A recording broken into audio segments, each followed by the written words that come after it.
Good afternoon and welcome to You and Your Business with me, Alec Drew, on 103.2 Dublin City FM. Each week, I invite an expert from the world of business to share their knowledge, insights and tips to help you increase profits, reduce costs and drive efficiencies. If there's a topic that you would like covered, or if you feel you can make a contribution, please email me at yourbusiness@dublincityfm.ie and perhaps we'll be chatting here one day soon. My guest today is a world-renowned explorer, best-selling author, a serial entrepreneur, a film producer, and a personal and business development coach and mentor. He's also the first person in the world to climb the 7 summits twice, including Mount Everest. And if that wasn't enough, he has completed over 150 expeditions and worked with over 30 tribes, exploring the mindset of us as humans to be the best that we can be. I'm delighted to welcome the accidental rebel, Pat Falvey, to the You and Your Business studio. Well, thanks, Alex, and it's great actually to be on today. And it's amazing. I'm talking here from Kerry, overlooking the lakes of Killarney. Admittedly, it's a bad day outside, but it's beautiful. Yes, I've had the good fortune to be down that part of the world, and you're certainly right. You're in the right place, nice and tranquil. I know you have a retreat there as well, if I'm not mistaken. Yeah, well, I have my training lodge, and it's where people come in from all around the world, you know, whether it's from a business mentoring or whether it's actually training some of the top people in the world into adventure and exploration. So yeah, I am very lucky, and I'm very lucky to be tied down here in COVID. That, in other words, it is an amazing place to be stuck. You're certainly right. I mean, you could be stuck in one of our high-rise apartment blocks, you know, with no balcony or anything like that. Not worth thinking about. But anyway, let me get on with the show and take you through the format that we normally go through, which is, I'm always interested in people in the last year in school. You know, some people have a grand plan to conquer the universe. Others really just don't get on with the education system. Where did you fit in with all of that? Well, I didn't really fit in with the educational system. I think, you know, I was a bit of a wildcat right from the start. I think, you know, I had my first business, you know, when I was 6. Well, it wasn't my first business, but my grandmother bought me a pram. By the time I was... Sorry, Pat, can I just stop you there? We lost you for a second. So I'm just going to ask that. I'm going to go back into that piece about the school again, if you don't mind, because you actually went off air completely. Okay, so now that means... Now, I know that one of the internets are giving trouble today because I just got a text in. So if it is the case, we'll switch internets and we'll go on. We'll try once more and see how it works. Once more, and I can focus on the fact of talking to the mic, direct into the mic here. Yeah, no, that's grand. So I've just introduced you, so let me go back to the thing. Pat, let me take you back to your school days. Some people had a grand plan. Some people really just didn't get on with the educational system. Where did you fit into the overall scheme of things? Well, I had no grand plan. I just wanted to get out of it. And I was quite rough in my school days. I suppose my grandmother taught me to be an entrepreneur from a very early age. And I had my first collaboration when I was 6. Really? Collecting secondhand clothes in the council estate in Cork City. And believe it or not, by the time I was 12, I had £750 in the bank in 1969. Wow. A house cost $4,000. So I was nearly eligible to apply for a loan for a house. But that was the case. But the funny thing is that my grandmother was teaching me, you know, to be streetwise. Right. And something happened, and it was, she always had it if you work hard and if you believe in yourself, you can do anything you like. So I was fairly troublesome at school, but I remember it came to kind of a head when I was about 14, when I actually threw a bottle of sulfuric acid in on my biology teacher's tadpoles because he reprimanded me because he fired a duster. And right. I said, he said, this is a classroom, not a bedroom. So I took it out.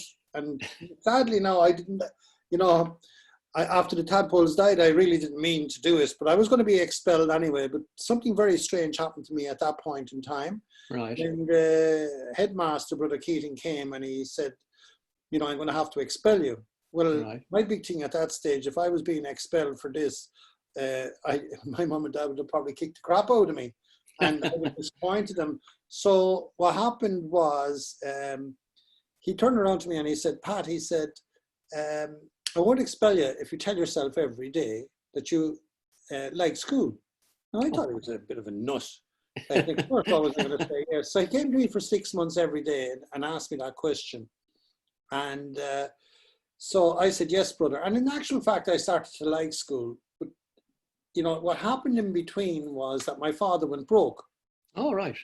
And my father turned to the drink for a small part of time, in his career because he was caught for a lot of money. Now, I thought it was a bollocks, excuse the expression. But Right. The thing with it is that's a 15-year-old. But I decided to leave school and become a millionaire. All So right, that's ambition. Yeah. I left school to become a millionaire, but like I learned a lesson from Brother Keating, and this is a very strange one. About 40 years later, there was this man arrived up to my back door here in Kerry, and he knocked at the door and he said, "I'm looking for Pa Falvey," and I said, "I'm Pa Falvey," and he said, "I'm Brother Keating." Right. And I just wanted to say I followed your career all of these years, and but he taught me a lesson, and I had written about it, and it was a compliment I paid to him as a Christian brother, to instilling the fact to me that no matter how tough things are, no matter how shy things are, that, to always see the glass is half full and always see the upward side and say, things are good. And even getting to the top of Everest, like 50 climbers I've climbed with have died, throughout the different expeditions. So I always use that mantra. But Right. what was amazing to me is my school days came back when Brother Keating came to the door and said, "I had followed your career throughout your lifetime." And he said, "I just want to say thank you." Yeah, and I think that's quite interesting, particularly around the whole COVID thing. Certain people have looked at this and heads have gone down. And people like myself, and I'd say yourself, very much on that mindset, thinking, well, there's some great opportunities here. You just need to look around and find them.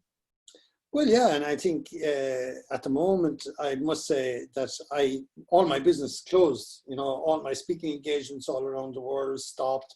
My adventure travel business, which had hundreds of people, stopped.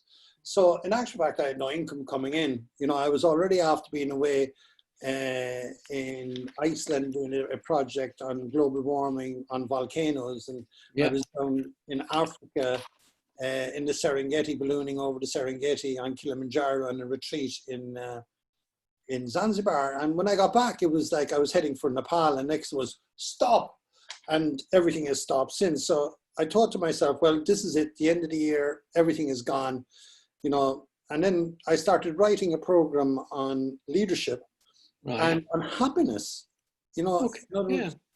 And then what happened is one day I was talking to this guy, like I mentored a lot of people and coached a lot of people. They rang in and they were really feeling down. And I said, "What have you to feel down about?" Right? And he was saying COVID and how this and that. And I said, "For God's sake," I said, "you're breathing, you're alive." And what I had learned from my earlier years trying to take my own life through suicide when I was 29, when I lost everything, was always to try to look at the bright side of life and appreciate being alive. And so lo and behold, he was a CEO of a big company. And all of a sudden, like I was speaking all around the world for his staff, in Asia, in North America, Europe, here in Ireland. And then like lots of other companies clocked onto it.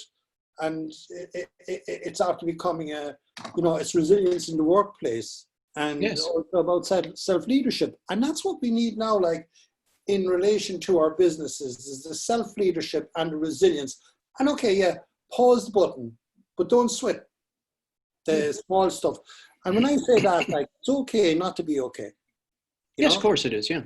But it's it's not okay to be not okay for a long time. So that's when you need help. And then that's what you need to ask and to take those decisions and actually, take your fears and just deal with them.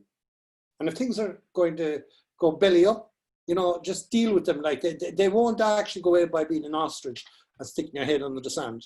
No, that's very true. Just going back slightly, I mean, I know you at sort of 17, you had an ambition. You were going to be a millionaire, and of course, people would have scoffed at that. But you managed to achieve that at a very young age. Like I was disappointed I wasn't a millionaire when I was 17. And I remember I was a bricklayer, so like, and like, who do you think you are? And so I went to my dad and I said to my dad, like, should I, like, I think I'll go back to college or going to college. I wasn't at college. And he said to me, he said, "Son," he said, "you're a dreamer. You're the biggest dreamer I've known." So he gave me a great bit of advice. He said, "Dream and dream big." Right. And this is what happens with lots of people. They don't actually think they can go far enough and the dream too small. But he said, remember, it's in the following of the dream is where the success lies, not in achieving it. Let achieving it be the bonus. So I kept on saying, I'm going to be a millionaire. I'm going to do this. I'm going to do that. And I was probably a cocky, asshole at the time. And some entrepreneurs picked up on it. And they were like, and I always say this even now that I'm in an older, like I connect up with a lot of young people and my wisdom and their youth. We have some very good projects. But like this guy came along and backed me.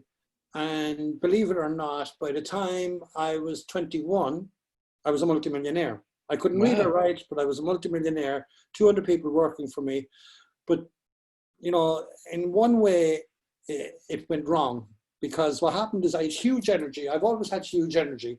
I had this group of people, like people that are listening here now, like came behind me.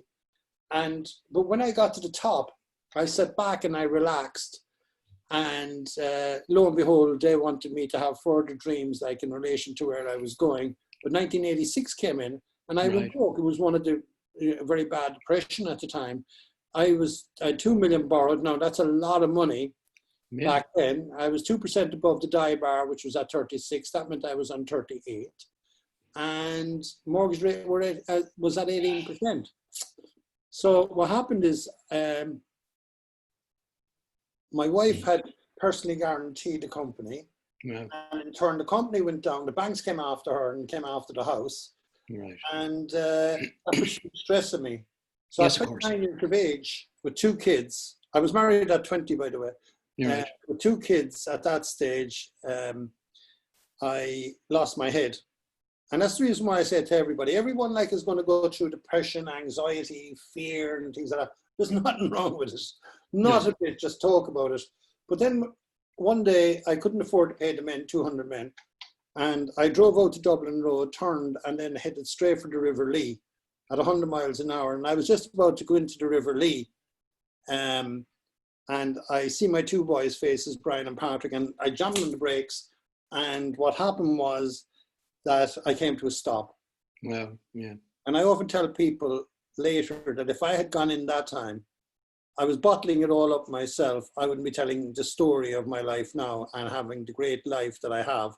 And indeed having 2 grandchildren that I love to bits. So by the time I went home, I said to Maria, I said, I told her what happened, and you know what she did? She had my back. And it's very important in business, and lots of business people out there, it's very important to know who has your back and to have people to have your back. And usually those closest to you, a lot of the time the unsung heroes, your parents, your siblings. But then she said, go tell your mom and dad, go tell your staff, go tell the banks. And believe it or not, they all had my back. And it was a turning point again. And it's amazing how turning points come in by being open and honest. Yes. I saved the house. I, in turn, one day was in my office about 2 or 3 weeks later, and this guy came in. He was the father of one of my secretaries, and he said, "Would I go hill walking?" I'm a workaholic, not a walkaholic. I was thinking to myself, his daughter will lose her job. And he was insistent. And I never forget, I had a big car at the time, a Mercedes, and they were going out to Kerry. So I couldn't afford to put the petrol in the car to go to Kerry. And it was £2, I remember it at the time. And I parked it across the road from where our meeting place was, and I went in and I sat into a Mini, and we drove down. And I'm trying to think, what the effing hell do they see in what they're doing? Oh, this is beautiful, the landscape and things like that. And I went up my first mountain, and it was a small mountain, about 2,400 feet, 800 meters. And by the time I got to the top, I was knackered. But what did happen is I seen the beauty of nature around me. And that effort took me away from the stress of the banks taking us to court to take our family home the following week. And on the way down, I said, "Look, what are you doing next week?" And they said, "We're climbing Cairn 2. Well, believe it or not, I lost 3 nights sleep thinking I was going to die on Cairn 2. But then it was my Everest. Even though the banks were taking me to court, that's not what I was losing sleep over now. Because, I was climbing Cairn 2 and it was my Everest. And when I got to the top, I was so excited. He turned around and said, "Okay," I shook his hand and I said, "Val, I'm going to climb Mount Everest." Of course, Well, there's two interesting things there you've identified, and I think it's very important for our listeners to associate with those. Number one is, no matter even in your darkest hours, being open and honest to those around you, it can take a huge amount of stress off you. And the second thing too is actual expending energy in the physical sense and appreciating what's around you can also reduce that terrible stress level that you might have. yeah, and I found that since, right, okay, because actually getting out in nature, going for a walk, even if it's a case it's around your garden or going up and down the stairs, it enacts the endorphins, the positive endorphins, right, okay, that calms the tension in your brain. It fires the beta and beta, bring in the alpha kind of wavelengths that will calm you, and you can see things more, realistically. And yeah, like that. I've always had that motto, and by the way, they were treating me for clinical depression at the time. I was never clinically depressed. Right. I was actually self-esteem depressed. And I do a lot of stuff on mentoring people now, like that are in stress in business and stuff like that. And getting out and actually having a new goal that had nothing to do with money, had nothing to do with the banks, probably a bit dangerous, okay. Stimulated my mindset to go on and actually succeed in other things. And that stimulant brought back my self-esteem. My self-esteem came up with ideas. In actual fact, on one of the occasions I was on Carn Tool, I decided I'd set up a bank with no money, and I lend them off money. All right. Tell us about that. Well, what happened is the banks were trying to take 600 sites at the time from me. And if they had taken them and my competitors, bought them, then they'd have got the personal guarantee on my wife. So I went to them all and I said, if you bid on the land, we'd be thrown out. Now, this is my competitors that could have made a lot of money. And they all backed off. But my plan was that I'd lend the shortfalls of the deposits of the houses. So when the banks couldn't sell the land, right, I went to them and I said, if you give me 10 houses on license, right, that I would have them sold. They didn't believe me, and I said if I did 20 in 3 months, and then 40 in 6 months and 80 in a year, that they'd sell the whole, they'd license the whole, back to me. And lo and behold, I had the 600 sold within 2 years. Now, at the time there was stage payments, so the cash flow ran, and I I had 3 months credit. So that was an amazing time. But sometimes when you're in a hole, my father always says, come out fighting. He says, you will actually, and I believe that about myself. When the times get tough, is when the tough gets going, he used to always say. Yes, of course. Sometimes we need a crisis to see how resilient. And this is where I believe lots of people are going to do hugely well, is people with resilience will see, the new turns that are coming around. Because ever since the evolution of when we were existing on planet Earth, things have changed. From the time we came out from the water and we're like monkeys and then stood up and started picking fruit, we've been changing all the time. And so I believe that this is just all part of the change of life. And I think as human beings, we're very resilient, and things will look up again for us all. I mean, in terms of resilience, that's a sort of buzzword, but would you like to put some definition around that? What do you see resilience as in people? If you look at somebody, how does it show itself? Well, it shows itself on, being optimistic, right? That's number one, believing in yourself. My grandmother always taught me, from an early years, it's a saying anyway, if you think you can, you will, and if you think you can't, you won't, which in actual fact is very true. My parents always gave me the confidence that no matter what I said I would do, I wouldn't procrastinate, I'd take action. A resilient person is always the person that will see the fears, you're going to lose your job, okay, you can see it, and then you do something about it before you lose it. You know what I mean? If it's going to be a fact, it's going to be a fact. And what you start doing is dealing with the fact and taking acceptance. When I try to take my own life, I try to beat the fact that I was going broke. Right. It's only when I accepted I was broke and went down to my lowest ebb that that things got better, because they couldn't get any worse than what I was thinking anyway. So once I accepted that, things got better. And then, resilience is about like looking at all the opportunities that are out there, never giving up. You know, my mother gave me a great verse, you know, back then, and it's about not quitting, right? And again, I've used it like, you know, like if you're 50 meters from the summit and you want to give up, you know, and like I nearly died once, like an hour from the summit. But it's like when times go tough, as they sometimes will, and that road you're trudging seems all uphill, when funds are low and debts are high, it's then you must not quit. Because success is failure turned inside out, with a silver tint of cloud of doubt. You can never tell how close you are. It may seem far, but be so near. So stick to the fight when your hardest hit, because it's when times go tough that you must not quit.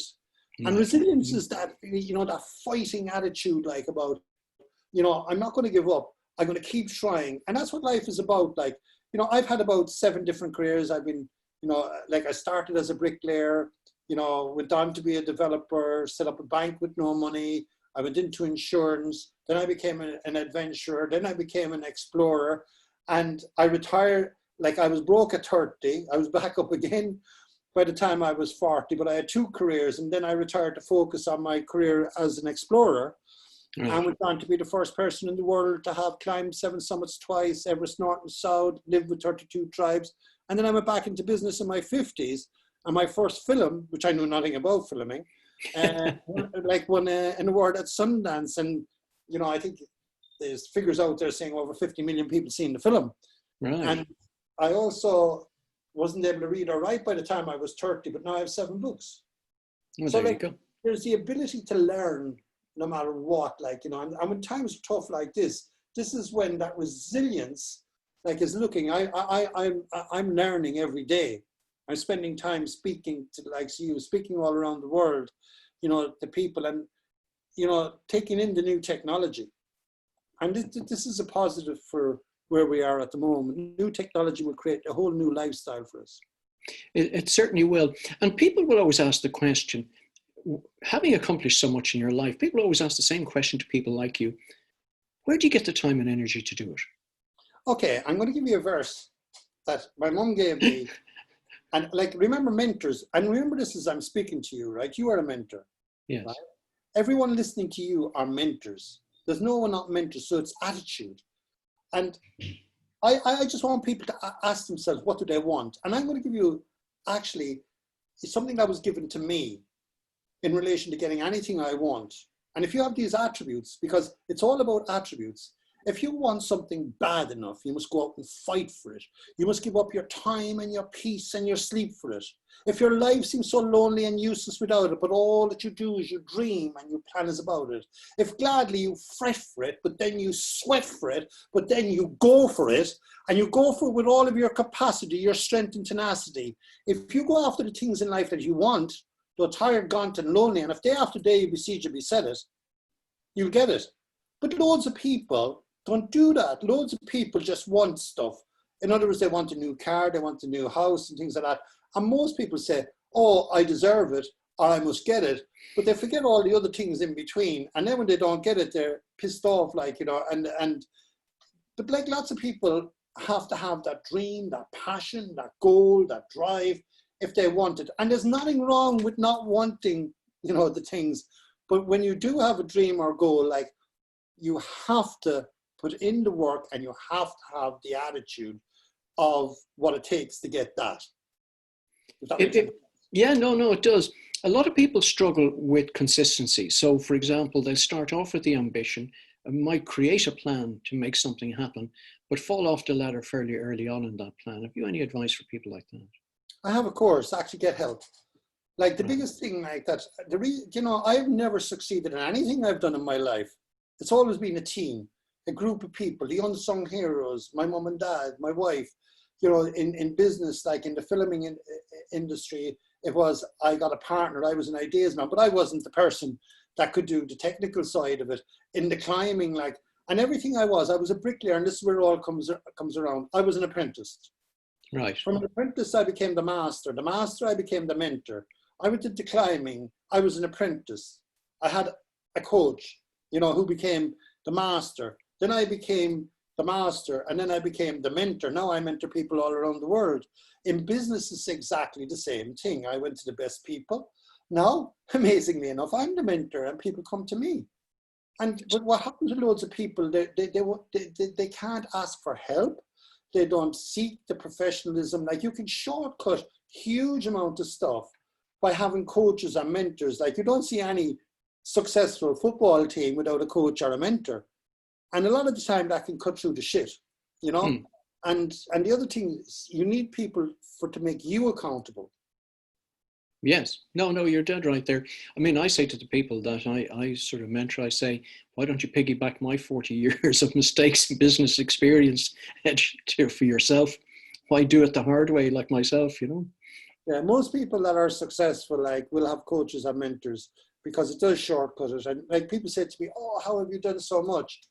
I don't even think I've done so much. Like, I just think I live every day.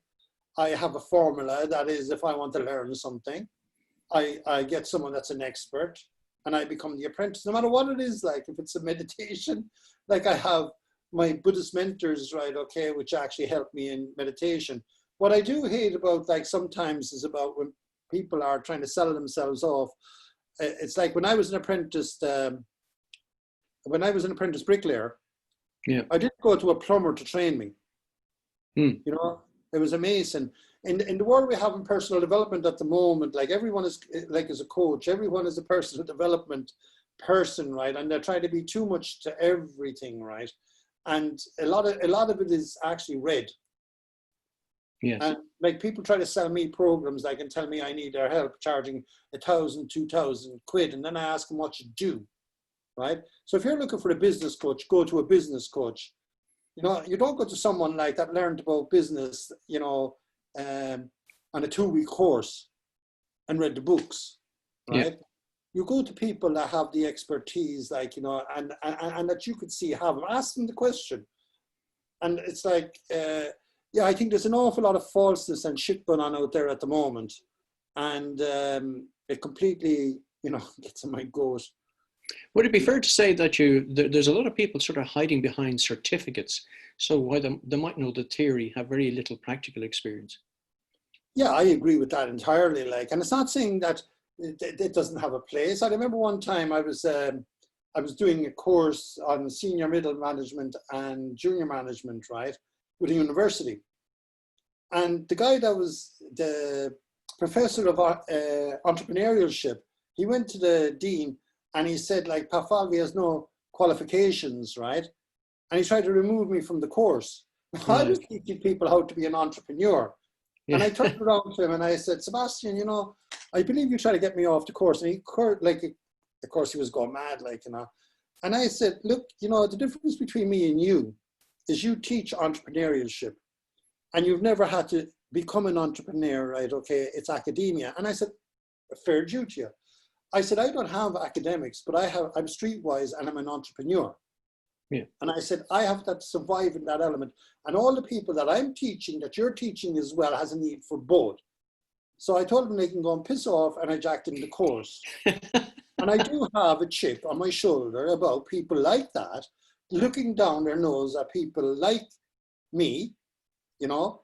Yeah. And I never forget one time, and this is a guy who paid me a 6-figure sum for doing a conference, right? A very, very big company, and it was an American, and they were opening in Ireland, and he agreed to pay me the figure. And then he asked me, what was my curriculum vitae? And if anyone that wants to see it, just go on the website and take a look. And then he asked me for my qualifications. So now I had a chip on my shoulder. So I wrote off and I said, Falvey, you know, explorer, author, entrepreneur. And then I signed it off, like, with a bit of tenacity. And I said, oh, fuck him. Sorry, excuse the language.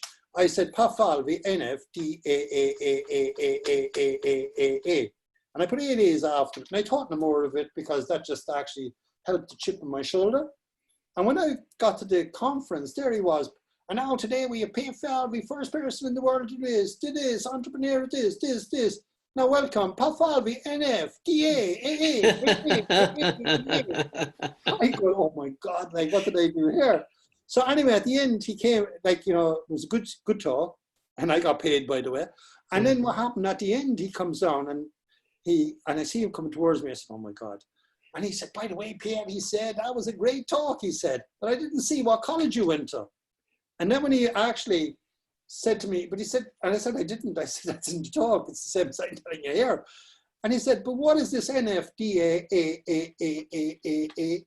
And I said, that's the chip on my shoulder. I said, it means no fucking degree at all. And he turned around, I actually said that at the late show too one night. But anyway, he turned around to me and he says, oh my God, I'm so embarrassed. I never asked that question again. Yeah, it serves him right. This is it. No, but I actually put down after me, I call it KBE, knowledge by experience. That's my degree. Lifetime experience. And look, there's people, all type of people, and people that go to college. And but I have an ongoing joke because someone told me one time that because she had this experience, right? I'll give you a question, right? Do you know how you know someone went to Trinity? Go on. They tell you. Yeah, right? Yeah, that's it.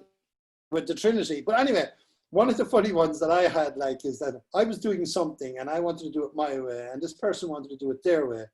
But then she said, but you're uneducated. Like, you didn't even do your leaving. I went to school for this. And I said, how successful are you, right? Okay, in what you've done. So I said, don't ever throw that one at me again because you went to college and I didn't, right? That you are actually better than me. And one of the ones that always comes back to light for me is my grandmother.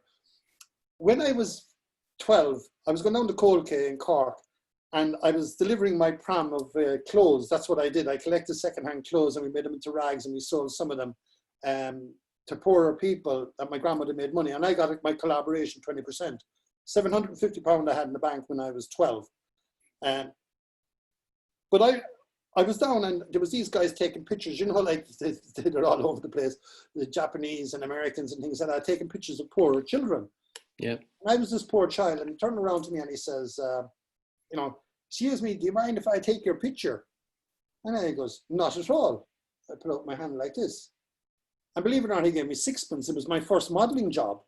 My grandmother said, a dumb priest never got a parish. But he said something very profound. He said, afterwards, he was talking, as if I didn't exist. These Irish poor children are far better off than our children in America, and they're very happy being poor. So I went back to grandmother and I said, Nana, we better off being poor. No, my grandmother's husband left her with 6 kids, so she had to rear 6 kids. All the women in our family are matriarchs, by the way. And so when I said that, she turned to me and she looked at me just to knock any nonsense out of me. She gave me a clatter when your grandmother could, and we're of the age that happened. If you did it now, you'd be thrown in prison. And she dragged me down into the council house, 15 foot across, and she stuck me to the wall like this. And she dragged me up, and there was 4 pictures on the wall. And older people like us would know what they were. There was the Sacred Heart, right? And then she brought me along, and there was the Pope, our spiritual leader. And then up the wall, and there was Eamon de Valera. She was a rabid Republican. And then at the top, there was, she said, that man is the most powerful man in the world, and he's Irish. And it was JFK. And she told me I was as powerful as them when I was 12. I wasn't very good at school. She was calling me her bar of gold because I was running up and down the steps collecting all the stuff because she was getting too old. And so that's the reason why, I've gone through my life, letting no one look down on me because of where I come from.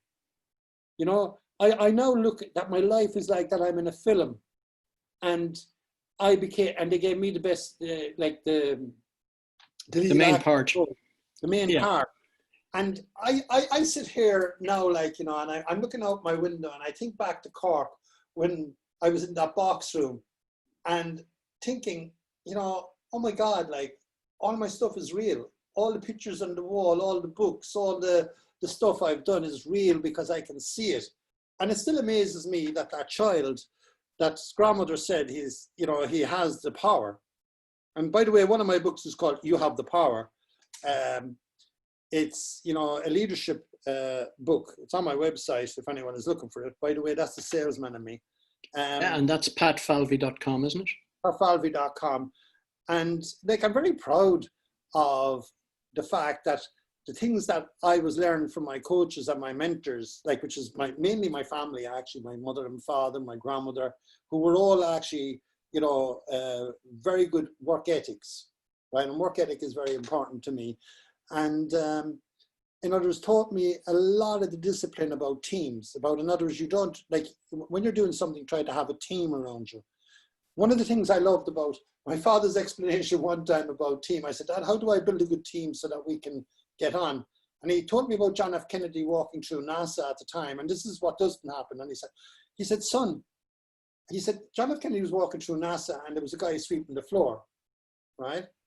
And he stopped and he said, "Your man, excuse me, sir, but what are you doing?" So the man looked up at him, put his hand on the brush. He said, "Mr. President, I'm helping put a man on the moon." Right? And I think with that lesson, we'll have to finish the show. We've run out of time, but I will promise you something, Pat. I think there's at least one more program we're going to get out of you, because we haven't even talked about your explorations and the tribes you met. But for the time being, what I'm going to say is a special thanks to Pat Falvey for coming to the You and Your Business studio today. Thanks also to Sam and Sound. And don't forget, you can contact the show by emailing yourbusiness@dublincityfm.ie tomorrow with your comments and suggestions. Don't forget that you can join me, Alec Drew, again next week, right here on You and Your Business at 12:30 on Dublin City 103.2. Many thanks. And namaste. Yeah, there we go. Jesus, I'm going to have to edit 2 minutes of that. We'll find it somewhere. We will do another interview. We didn't even talk about your core stuff. We just talked about the outer casing of it, Yeah, well, if you want to do it, we'll do it, and then you can park it. Yeah. You mean do it now? You can do it now, or you can do it tomorrow. It's just that the fact that No, we'll do it. We'll do it maybe next week or something when you have more time, because I need to work out the questions I'm going to get. But there is a second show out of that. There's probably 3 shows, but let's keep it to 2. I think a lot of people would be interested in the challenges of the Antarctic, the challenges of the 7 hills, and also the teams you worked with, and those who survived and those who didn't. And what was the difference between them? And we're back into resilience again. We're back into mental attitude. We're into preparation, team building, all of the stuff that you talk about anyway. Yeah, and as you see, it doesn't bother me at all. It's like thinking, can you imagine this is my work? Yes. But that's what I'm saying. It just totally amazes me. I'm blown away with the fact that this has been my life.